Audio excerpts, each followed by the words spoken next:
போன வீடியோ எல்லாருமே பார்த்துருப்பீங்க. நான் ஒரு சீக்ரெட்டை பிரேக் பண்ணேன் அப்படின்னு சொல்லிங்க. ஸோ நான் சொன்ன மாதிரியே 300 லைக்ஸ் வந்ததுனால இப்போ இந்த வீடியோ நாங்கள் ரிவீல் பண்ணோம். ஸோ அதாவது இந்த ரிஸ்க் மேனேஜ்மெண்ட் அப்படிங்கிறது எவ்வளோ பெரிய ப்ரீமியமான ஒரு வேர்டு அப்படிங்கிறது நிறைய பேர் அனுபவப்பட்டிருப்பீங்க. ஓகேவா? அதுக்காக உங்களுடைய செல்ஃப் கான்ஃபிடென்ஸை இம்ப்ரூவ் பண்ணுறதுக்காக நம்ம என்ன பண்ண போகிறோம் அப்படின்னா, ரிஸ்க் மேனேஜ்மெண்ட்டை எப்படி அப்ளை பண்ணுறது அப்படின்னு பார்ப்போம். என்னன்னா எல்லாரும் ரிஸ்க் மேனேஜ்மெண்ட் அப்படின்னு சொன்னாலுமே சில விஷயங்களை நம்ம அக்செப்ட் பண்ணி தான் ஆகணும். நம்ம சில விஷயங்களை அக்செப்ட் பண்ண தயாராக இல்லை. ட்ரேடிங்குள்ளே வரும்போது நிறைய பேர் என்ன பண்ணுறோம் அப்படின்னா, சில விஷயங்களை அக்செப்ட் பண்ணிக்க முடியாமல், அதாவது என்னென்னலாம் அக்செப்ட் பண்ணணும் அப்படின்னு பார்த்தீங்கன்னா, ஃபர்ஸ்ட்டு உங்களோட லாஸை அக்செப்ட் பண்ணணும்.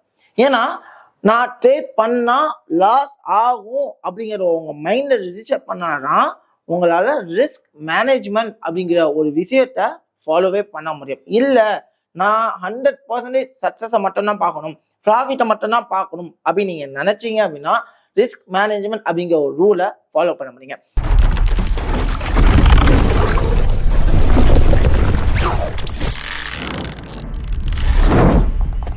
ரிஸ்க் மேனேஜ்மெண்ட் அப்படிங்கிற ரூல்ல 3 கேட்டகரி இருக்கு. அதில் ரிஸ்க் அப்படிங்கிறது கண்டிப்பாக நம்ம எடுக்க தான் போகிறோம். ஆனால் அதில் 3 கேட்டகரியில் ஃபாலோ பண்ணணும். ஒன்று என்ன அப்படின்னா என்ட்ரி மாடல். நம்ம எந்த இடத்துல என்ட்ரி எடுக்க போகிறோம் அப்படிங்கிறத நம்ம டிசைட் பண்ணோம். இப்போ என்ட்ரி மாடல் நான் எடுக்கணும் அப்படிங்கிறப்போ அதுலேருந்து எவ்வளவு டிஸ்டன்ஸ் ஸ்டாப் லாஸ் அப்படிங்கிறத மெயின்டைன் பண்ண போகிறேன். அதே மாதிரி எவ்வளோ டிஸ்டன்ஸ் டார்கெட் அப்படிங்கிற ஒரு விஷயத்த மெயின்டைன் பண்ண. ஸ்டாப் லாஸ் அப்படின்னா என்னன்னா, இப்போ ஒரு மார்க்கெட் மேலே போகும் அப்படின்னு நம்ம நினைக்கிறோம். ஒரு மார்க்கெட்டு மேலே போகும் அப்படின்னு நினைக்கிறேன். நான் என்ட்ரி அப்படிங்கிறத இங்கே பிளேஸ் பண்ணுறேன். ஓகேவா? எனக்கு டார்கெட் அப்படிங்கிறது இது வரைக்கும் போச்சு அப்படின்னா டார்கெட் நான் இங்கே என்ட்ரி எடுக்கிறேன். டார்கெட் இது வரைக்கும் போச்சுன்னா எனக்கு மார்க்கெட்டில் டார்கெட் ஹிட் ஆகுன்னு சொல்கிறேன். இன்கேஸ் மார்க்கெட் இப்படி கீழே விழுந்துட்டா, இதுக்கு கீழே மார்க்கெட் வந்துருச்சு அப்படின்னா லாஸ் ஆகும் அப்படிங்கிறோம். ஸோ அதுக்குலாம் ஸ்டாப் லாஸ், அதாவது லாஸை ஸ்டாப் பண்ற இடத்துக்கு போய்ட்டா ஸ்டாப் லாஸ். அதே மாதிரி முடிவு. கண்டிப்பா நிறைய பேர் ஒரு தப்பு பண்ணுவோம். மார்க்கெட் இன்கேஸ் ப்ராஃபிட்ல வந்துச்சு அப்படின்னா வெயிட் பண்ணுவோம் நினைப்போம். ஆனா ஒரு கட்டத்தில் ஸ்டாப் லாஸ் அடிக்கலாம். அப்போ எனக்கு ஒரு டார்கெட் அப்படிங்கிற ஒரு விஷயமுமே இந்த இடத்துல இம்பார்ட்டன்ட். இந்த விஷயத்த பண்ணணும். இந்த 3 விஷயத்தையும் ஃபாலோ பண்ணானா ரிஸ்க் மேனேஜ்மெண்ட் அப்படிங்கிற ஒரு விஷயத்துக்கு வரணும். என்னன்னா நம்ம ரிஸ்கை பத்தி பேசினாலும் கண்டிப்பா ஒரு இம்பார்ட்டன்டான விஷயம் ரிவார்ட். ஏன்னா வெறும் ரிஸ்கை மட்டும் தான் பேசுறோம், ஆனா ரிவார்ட் அப்படிங்கிற ஒரு விஷயத்தையும் நம்ம கண்டிப்பா பேசி ஆகணும். நான் இவ்வளவு ரிஸ்க் எடுக்க போறேன், இவ்வளவு ரிவார்ட். சரி, நல்லா ஞாபகம் வச்சுக்கோங்க. இப்ப உள்ளவங்க எல்லாமே நிறைய விஷயங்கள் சொல்றாங்க. நீங்க இவ்வளவு பண்ணுங்க, அவ்வளவு பண்ணுங்க, அப்படி பண்ணுங்க. சில பேர் கோர் கணக்குலாம் ப்ராஃபிட் காமிக்கிறாங்க. அதெல்லாம் ஃபர்ஸ்ட் நம்பாதீங்க. கோர் கணக்குல ப்ராஃபிட் பண்ண முடியுமான்னு கேட்டா ட்ரேடிங்ல எஸ் பண்ணலாம். ஆனா அந்த க்ளோஸ் கணக்குல நான் ப்ராஃபிட் பண்ணணும் அப்படின்னா நல்லா ஞாபகம் வச்சுக்கணும், எனக்கு க்ளோஸ் கணக்குல கேபிட்டலும் வேணும். இப்ப நான் 1C மந்த்லி ப்ராஃபிட் பண்ண போனா அப்படின்னா எனக்கு 10C இருந்தாதான் என்னால மந்த்லி 1C ப்ராஃபிட் பண்ணணும். இது ரொம்ப இம்பார்ட்டன்ட். நம்ம ரிஸ்க் அண்ட் ரிவார்ட், ரிஸ்க் எந்த அளவுக்கு பார்க்கணுமோ அதே அளவுக்கு ரிவார்டும் வேணும். ஏன்னா ரிஸ்க் ரிவார்டை வச்சுதான் உங்களோட வின் ரேட்டை நம்ம முடிவு பண்ண முடியும். ஓகேவா? So win rate is very important to the top. Win rate அப்படிங்கும் போது எப்படி நம்ம அக்செப்ட் பண்ணுவோம் அப்படின்னா, இப்போ ஃபார் எக்ஸாம்பிள் நீங்க ஒரு 10 ட்ரேட் எடுக்கிறீங்க. நல்லா உங்களுக்கு எஸ்எம்சி தெரியுது, பிரைஸ் ஆக்ஷன் தெரியுது, ஏதோ ஒன்று தெரியுது, நல்லா நீங்க ட்ரேட் பண்றீங்க. ஆனா இந்த 10 ட்ரேட்ல நீங்க எத்தனை ட்ரேட் வின் பண்ண போறீங்க, எத்தனை ட்ரேட் லாஸ் பண்ண போறீங்க அப்படிங்கிற ஃபர்ஸ்ட் தெரியும். இப்போ என்ன நான் எடுத்துக்கிட்டா, நான் 10 ட்ரேட் வின்னும் பண்ணியிருக்கேன். ஆனா ஏன் மைண்ட் செட் எப்படி இருக்கும்னா, ஒரு 6லேருந்து 8 ட்ரேட் சக்சஸ் பண்ணுவேன் அப்படின்னா. ஸோ அதனால நான் லோ குவான்டிட்டியில எடுத்துக்கேன். ஒரு 6 ட்ரேடு சக்சஸ் பண்ணுவேன். ஆனா கண்டிப்பா அதே சமயத்துல 4 ட்ரேடும் லாஸும் ஆகும். அப்போ என்னோட வின்னிங் பர்சன்டேஜ் பாத்தீங்கன்னா 60%, 40% லோசிங். அப்போ நான் 10 ட்ரேட்ல 6 ட்ரேட் வின் பண்றேன் அப்படின்னா என்னோட winning rate 60% of the market. First நீங்க இதை தெரிஞ்சுக்கிட்டாதான் உங்களுக்கு உங்க மேல ஃபர்ஸ்ட் கான்ஃபிடன்ஸ் வரும். நல்லா புரிஞ்சுக்கிட்டீங்களா? என்னோட வின்னிங் ரேட் நான் எவ்வளோன்னு சொல்லிட்டேன்னா, ஸோ நீங்களும் அதே மாதிரி உங்களோட வின்னிங் ரேட் என்னங்கிறத ஃபர்ஸ்ட் தெரிஞ்சுக்கணும். அதுக்கு ஈஸியாக தெரிஞ்சுக்கணும்னு கேட்டா, you want to lack of practice. And need to experience it market. இந்த ரெண்டுமே ரொம்ப ரொம்ப இம்பார்ட்டன்ட். இந்த ரெண்டு விஷயத்தையும் நீங்க பண்ணாதான் வின் ரேட் என்னன்னு தெரியும். இதுல நீங்க தெளிவா இருக்கணும். இந்த வின் ரேட் அப்படிங்கிற ஒரு விஷயத்த நீங்க கண்டுபிடிச்சிட்டீங்க, தெளிவா இருக்கு. இப்போ இந்த இடத்துல கண்டிப்பா 6 பேர் வின் ஆயிடும் தெரியும், அதே மாதிரி 4 பேர் லோஸ் ஆகும் தெரியும். அப்ப மட்டும்தான் உங்களால ரிஸ்க் அப்படிங்கிற ஒரு விஷயத்த ஃபாலோவே பண்ண முடியும். இதே நான் 10க்கு 10 பேர் வின் ஆவேன் அப்படின்னு நினைச்சா கண்டிப்பா இன்கேஸ் ஒரு ட்ரேட் லாஸ் ஆனாலும் நான் ரிஸ்க் மேனேஜ்மெண்ட் ஃபாலோ பண்ண மாட்டேன், ஸ்டாப் லாஸ் பிளான் பண்ண மாட்டேன்.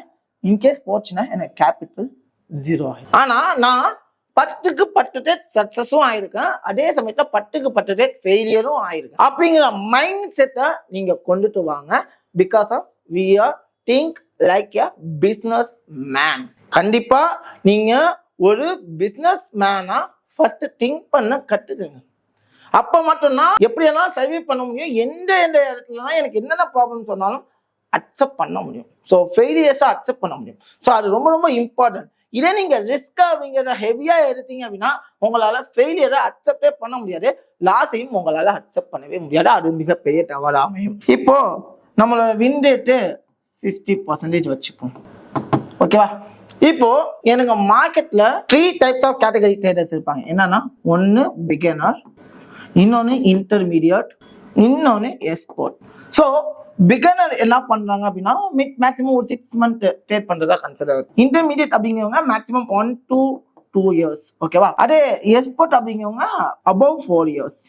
இப்போ நீங்க பிகினிங் ஸ்டேஜ்ல இருக்கும்போது மேக்ஸிமம் 1:2, அதாவது 10 பாயிண்ட் நீங்க ரிஸ்க் எடுக்கிறீங்க.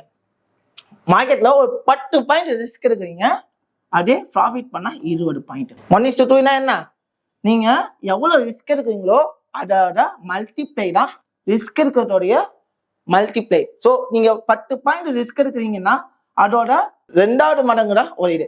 ஸோ பிகினிங் ஸ்டேஜ்ல 1:2 ரிஸ்க் எடுக்கிறோம். அதே இன்டர்மீடியட் ஆகும்போது 1:3.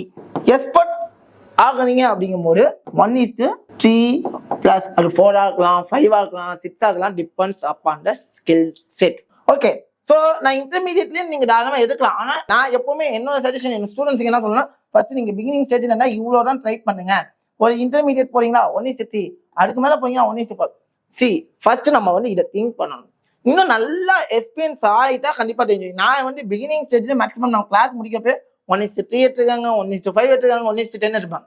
ஆனா மேக்ஸிமம் அவங்களுக்கு சஜஷன் வந்தது 1:2. ஸோ இப்போ இந்த 2 கேட்டகரியை மட்டும் நம்ம எடுத்து வச்சுப்போம், பிகினர் அண்ட் இன்டர்மீடியட். 1:2 ஆர் 1:3 இந்த 2 கேட்டகரியை மட்டும் இப்ப பார்க்க போறோம். Risk and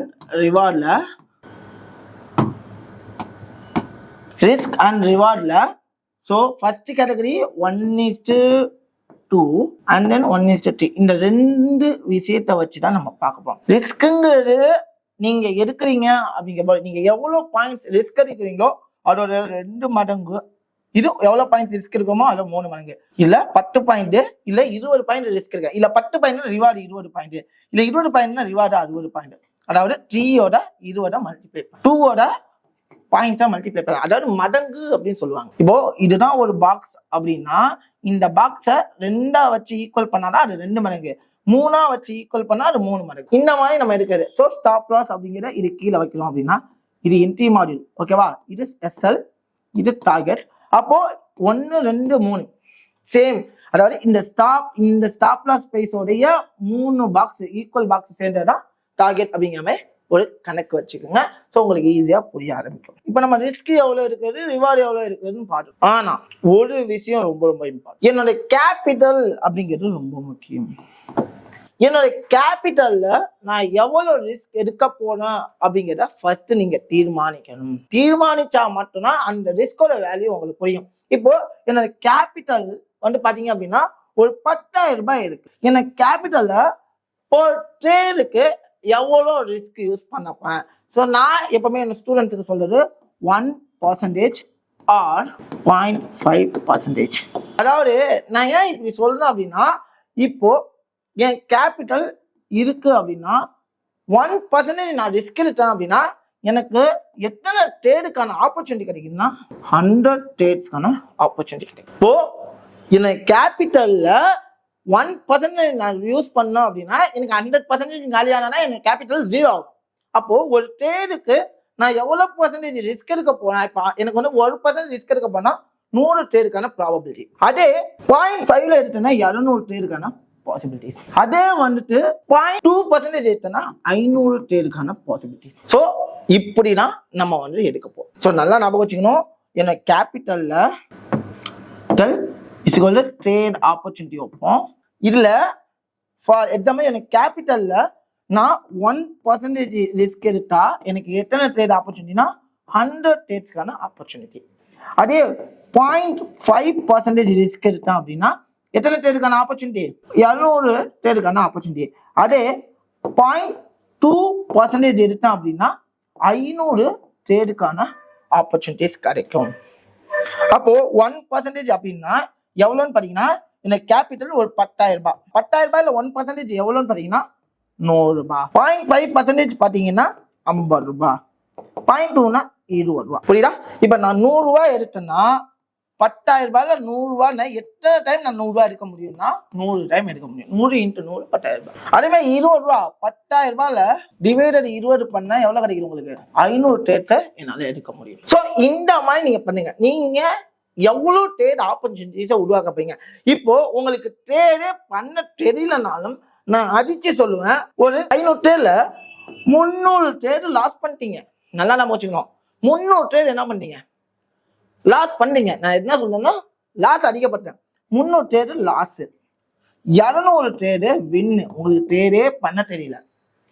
risk reward 1:2.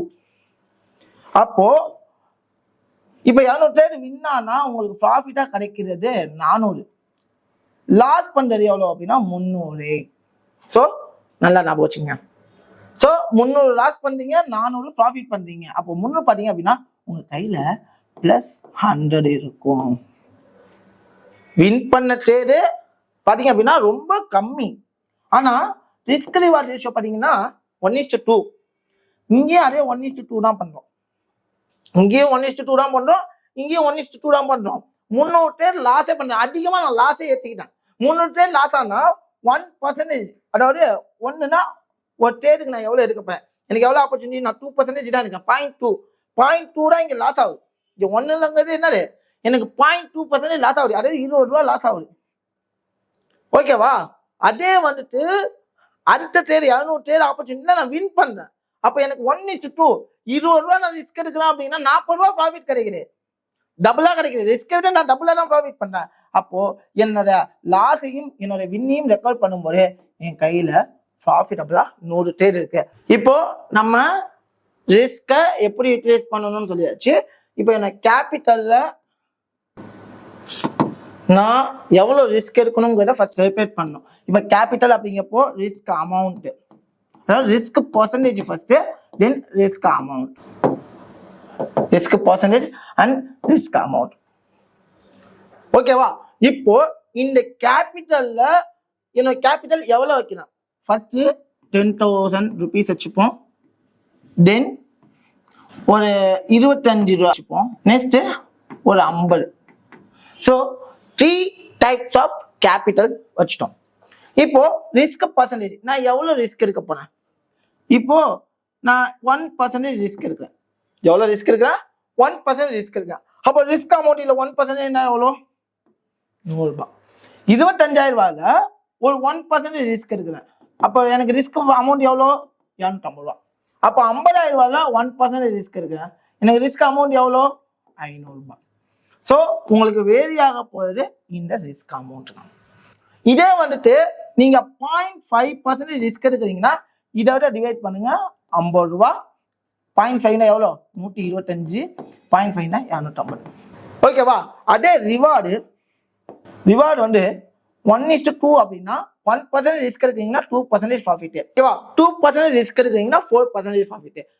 6% risk எடுக்கிறீங்கன்னா 12% ப்ராஃபிட். நான் என்ன பண்ணேன்? இப்போ வந்து ரிவார்டு எவ்வளோ? இப்போ நான் 1% ரிஸ்க் எடுத்ததுனால ரிவார்டு 2%. அப்போ எனக்கு எவ்வளோ கிடைக்கும்? 200 ரூபா ப்ராஃபிட். போயிடுங்களா? இங்கே 250 ரூபான்னா 500 ரூபா ப்ராஃபிட். இங்க 500 ரூபாய்னா 1000 ரூபாய் ப்ராஃபிட் ஆகும். ரிஸ்கை விட டபுள் த பேமெண்ட் நமக்கு ரிவார்டா கிடைக்க போகுது. அதே 0.5 இங்க 50 ரூபான்னா இங்க 100 ரூபாய், இங்க 125 ரூபாய்னா இங்க 250, இங்க 250னா இங்க 500. புரியுதா? இப்போ நம்ம இந்த மாதிரி நம்ம ட்ரேட் எடுக்கலாம். அதுக்கு நான் என்ன பண்ணேன்னா ஒரு கேபிட்டல், என்னோட கேபிட்டல் 10,000 ரூபாய் வச்சு ஒரே ஒரு இடத்துல பண்ண போறோம். இப்போ எனக்கு கேபிட்டல் ஜஸ்ட் ஃபார் 10,000 வச்சுக்க. இப்போ என்னோட வின் ரேட் எவ்வளோ? 60%. அதாவது 10 ட்ரேடுக்கு 6 ட்ரேட் வின் ஆகும், 4 ட்ரேட் லாஸ் ஆகும். என்னோட ரிஸ்க் ரிவார்ட் ரேஷியோ எவ்வளோ வைக்கிறதுனா 1:2 அண்ட் 1:3 2 கேட்டகரியில நான் காமிக்கிறேன், உங்களுக்கு எக்ஸ்பிளைன் பண்ண போறேன். இப்போ நான் என்ன பண்ணேன் அப்படின்னா 10 ட்ரேட் எடுக்கிறேன். Okay, we have to taking the 10 trades. Win has been the 6 trade, loss has been the 4 trade. ஓகேவா? இப்போ நான் ரிஸ்க் எவ்வளோ இருக்கு அப்படின்னா 1% யூஸ் பண்ணிக்கிறேன். கேபிட்டல் எவ்வளோ யூஸ் பண்ணிக்கிறேன்? 1% யூஸ் பண்ணேன். அப்போ நான் 10,000 ரூபாய் கேபிட்டல் வச்சுட்டு 4 ட்ரேட் லாஸ் ஆகுறப்ப எனக்கு 400 ரூபாய் எனக்கு லாஸ் ஆகுது. 10,000 ரூபாய் வச்சு ஒரு ட்ரேடுக்கு 100 ரூபாங்கிற மாதிரி ரிஸ்க் எடுத்து, அதாவது ஒரு ட்ரேடுக்கு 1% அப்படின்னா 100 ரூபான்னு நான் சொல்லிட்டேங்க. எனக்கு எவ்வளோ லாஸ் ஆகுதுன்னா 400 ரூபாய் லாஸ் ஆகுது. 400 ரூபாய் லாஸ் ஆச்சா? ஸோ 400 ரூபாய் லாஸ். அதே வின்னிங் பார்த்தீங்க அப்படின்னா 1:2. இப்போ 100 ரூபாய் ரிஸ்க் இருக்குன்னா 200 ரூபாய் ப்ராஃபிட் பண்ண. அப்போ 6 × 200 அப்படிங்கிறப்ப எனக்கு 1,200 ரூபாய் என்ன ஆகுதுன்னா ப்ராஃபிட்டபிளா கிடைக்குது. இப்போ 1,200 ரூபாயில 400 ரூபாய் போச்சுன்னா பாக்கி என் கையில 800 ரூபாய் இருக்கு. 8% ப்ராஃபிட் என்னால மேக் பண்ண முடிஞ்சிச்சு. ஓகே, இந்த 60% வின் ரேட் இருக்கு, ஆனா என்னால 8% ப்ராஃபிட் பண்ண முடியுது இன் 10 trades. ப்ரோ, எனக்கு வந்து இப்பதான் நான் பிகினிங் ஸ்டேஜ்ல இருக்கேன் அப்படின்னு சொல்றவங்களுக்குமே பிரச்சனை கிடையாது. பிகினிங் ஸ்டேஜ்ல இருக்கும்போது உங்களோட வின் ரேட் 40% வச்சுக்கோங்க. 40% அப்படின்னா நீங்க 4 ட்ரேட் வின் பண்றீங்க, 6 ட்ரேட் லாஸ் பண்றீங்க. 6 ட்ரேட் லாஸ் பண்ணும்போது 6 × 100, 6 × 100 எவ்வளவு லாஸ் ஆகுறேன்? 600. அதே வந்துட்டு 4 ட்ரேட் நான் வின் பண்றேன், 4 ட்ரேட் வின் ஆகும்போது 4 × 200. ஏன்னா என்னோட ரிஸ்க் ரிவார்டு எவ்வளோ? 1:2. அப்போ 4 ட்ரேட் தான் நான் வின் பண்றேன். அப்போ என்னோட ப்ராஃபிட் எவ்வளவு கிடைக்குது? 800. 800 மைனஸ் 600 என் கையில பாக்கி 200 இருக்கு. ஒரு 2% என்னால ப்ராஃபிட் பண்ண முடியுது 10 ட்ரேட்ல. மந்த்லி நீங்க எத்தனை ட்ரேட் இருக்கீங்க டிபெண்ட்ஸ் அப்பான் குவாலிட்டி ட்ரேட்ஸை பார்த்து எடுக்கும்போது கண்டிப்பா இந்த வின் ரேட் வந்து இன்னுமே இன்க்ரீஸ் தான் ஆகும். ஸோ நான் வந்து ஒரு எக்ஸாம்பிளா தான் உங்களுக்கு நான் சொல்றேன். இந்த மாதிரி ப்ராபபிலிட்டிக்கு இது 1:2. அதே நான் 1:3 அப்படின்னு நான் எடுக்கிறேன் அப்படின்னா 1:3 அப்படிங்கும்போது 100 தான் ரிஸ்க் எடுக்க போறேன். ரிஸ்க் அமௌண்ட் எவ்வளோ? 100 ரூபாய். அப்போ நல்லா பாருங்க, 4 × 300, 4 × 300 1,200. ஏன்னா ரிவார்டு எவ்வளோ? 300. Risk 100, reward 300. அதே ரிஸ்க் 100, ரிவார்டு 200. 1:2 அப்படின்னா 1:2 அப்படின்னா ரிஸ்க் 100, ரிவார்டு 200. 1:3னா ரிஸ்க் 100, ரிவார்டு 300. அப்போ 4 × 300 அப்படிங்கும்போது 1,200. இங்க வந்து சேம் தான், 600 தான். இப்ப கணக்கு பாருங்க, என் கையில 600 இருக்கு. ஸோ 6% ரிஸ்க் ரிவார்டை எட்ட முடியும். ஆனா நிறைய பேர் வந்து பாத்தீங்கன்னா ரிஸ்க் ரிவார்டு 1:10, 1:8 இந்த மாதிரி பெரிய பெரிய ரிஸ்க் ரிவார்டை நோக்கி ஓடுறீங்க. அது மிகப்பெரிய தவறு. அது ரொம்ப ரொம்ப பெரிய தவறு. அந்த மாதிரி உங்கள்கிட்ட ஒரு பேராசையுமே காமிக்க ஆரம்பிச்சுட்டாங்க. சரி, நான் 1:3 பண்ணாலே என்னால ஒரு நல்ல பொட்டென்ஷியலான ரிட்டர்ன்ஸா அந்த வீக்ல பண்ண முடியும். நீங்க இதை தேடி ஓடி போய் 10 ட்ரேட் லாஸ் ஆகி 11ஆவது ட்ரேட் வின் பண்ணி 1:10 இருக்கிறதுக்கு நீங்க இந்த மாதிரி ஒரு குவாலிட்டியான ட்ரேட் எடுத்தீங்கன்னா உங்களால ஒரு நல்ல ப்ராஃபிட்டபிள் ரிட்டர்னை எஸ்டாப்ளிஷ் பண்ண முடியும். நிறைய பேர் பண்ற தப்புதான். இப்போ உங்களுக்கு ட்ரேடிங்கே தெரியலனாலும் இந்த மாதிரி ரிஸ்க் மேனேஜ்மெண்ட் ரூலை ஃபாலோ பண்ணி 60 ட்ரேட் லூஸ் பண்ணி 40 ட்ரேட் வின் பண்ணாலும் உங்களால ஒரு ப்ராஃபிட்டபிள் ட்ரேடராக இருக்க முடியும். இந்த மாதிரி ஒரு ரிஸ்க் மேனேஜ்மெண்ட் ரூலை நீங்க ஃபாலோ பண்ணுனீங்க அப்படின்னா உங்களோட கேபிட்டல் 100% சேஃப். இங்க நிறைய பேர் கேபிட்டலை லூஸ் பண்றதுக்கான காரணம் என்ன அப்படின்னா ரிஸ்க் மேனேஜ்மெண்ட்ல ஸ்ட்ராங்கா இல்லாதது. இந்த மாதிரி சில விஷயங்களை ஃபாலோ பண்ணா கேபிட்டல் 0 ஆகும். அதே ரிஸ்க் மேனேஜ்மெண்ட் ரூலை ஃபாலோ பண்ணி ட்ரேடிங்கே உங்களுக்கு பண்ண தெரியலனாலும் சரி, நம்ம டோட்டலா ட்ரேடிங் பண்ண தெரியல அந்த ட்ரேடுமே நான் லாஸ் பண்ணுவாங்க, இதெல்லாம் கிடையவே கிடையாது.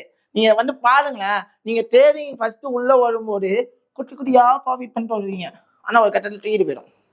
அது நமக்கே தெரியாது.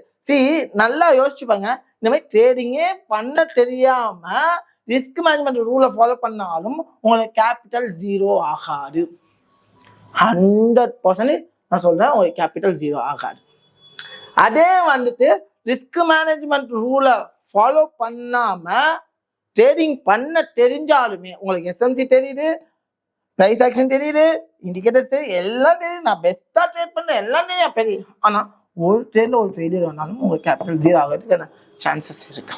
ஏன்னா நம்மளுடைய ட்ரேட் வின் ரேட் இங்க யாருக்குமே எவ்வளோ பெரிய ட்ரேடரான சரி 100% வின் ரேட் யாராலும் இருக்க முடியாது. யாராலும் சரி, என்னையே நான் சொல்றேன், நானே 60% உங்க கண்ணு முன்னாடி போடுறேன். நான் பெரிய லெவல்லாம் நான் வைக்கல, 60% இல்லையா 40% எனக்கு ட்ரேடே பண்ண தெரியாதுன்னு வச்சுப்போம். ஆனா என்ன நான் ரிஸ்க் மேனேஜ்மெண்ட் ரூல்ல தெளிவா இருந்தேன் அப்படின்னா என்னால ஒரு ப்ராஃபிட்டபிள் ட்ரேடரா இந்த இடத்துல சர்வே பண்ண. ஸோ உங்களோட ஆசையை கண்ட்ரோல் பண்ண கற்றுக்கங்க. ரொம்ப முக்கியமான விஷயம், உங்க ஆசையை கண்ட்ரோல் பண்ணீங்கன்னா தான் இந்த இடத்துல சர்வே பண்ண முடியும். ஆஸ் ஏ பிசினஸ் மேனா அது வரைக்கும் உங்களால் சர்வே பண்ண முடியாது. இதை தாண்டி லாட் சைஸ் கால்குலேஷன் வேணும் அப்படின்னா இந்த வீடியோவை நீங்க 300 லைக்ஸ் பண்றீங்க அப்படிங்கப்போ கண்டிப்பா இந்த ரிஸ்க் மேனேஜ்மெண்ட் ரூலை ஃபாலோ பண்ணி எப்படி ஆர்டர்ஸ் பிளேஸ் பண்றது அப்படிங்கிறதையும் உங்களுக்காக நான் சொல்லிட்டேன். பட் இந்த வீடியோவை நீங்க எந்த அளவுக்கு விரும்பி லைக் பண்றீங்களோ அதே அளவுக்கு தான் நான் அடுத்த வீடியோ பண்ணுவேன். ஸோ இந்த வீடியோ பிடிச்சிருந்துச்சு அப்படின்னா இந்த வீடியோ கொரிஸ் இருக்குன்னாலும் நீங்க கமெண்ட் செக்ஷன்ல யோசிக்காம கமெண்ட் பண்ணுங்க. கண்டிப்பா அதுக்காகவும் ஒரு வீடியோ மேக் பண்ணுவேன். எனவே